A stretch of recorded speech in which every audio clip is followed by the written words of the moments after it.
هل تعلم أن المغرب قدم اختراعات غيرت العالم؟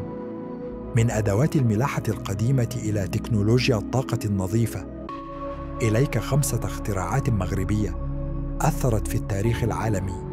الاختراع الثالث سيفاجئك. 1. الأسطرلاب الإدريسي. العالم الإدريسي ساهم في تطوير الأسطرلاب، أداة للملاحة والفلك وتحديد وقت الصلاة. بفضله تمكن المسافرون من عبور البحار بدقة.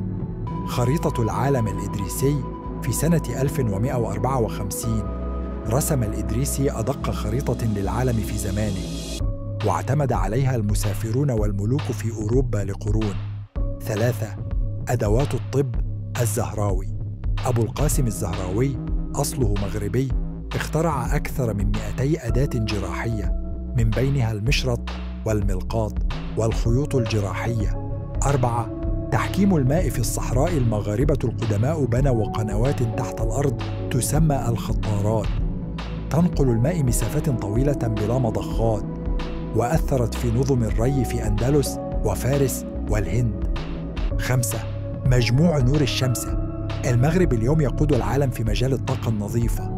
مجمع نور في ورزازات هو من أكبر المشاريع الشمسية في العالم، يزود ملايين المنازل بالكهرباء النظيفة.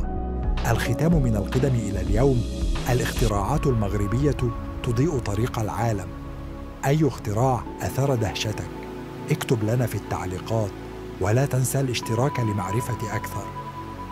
جميع الصور والنصوص وسيناريو هذا الفيديو تم توليدها باستخدام الذكاء الاصطناعي، وقد تظهر بعض الأخطاء في النطق أو في الصور، لكننا اخترنا أن نعرض لكم الصورة كما هي بدون تعديل، لنحافظ على الطابع الخام للتجربة.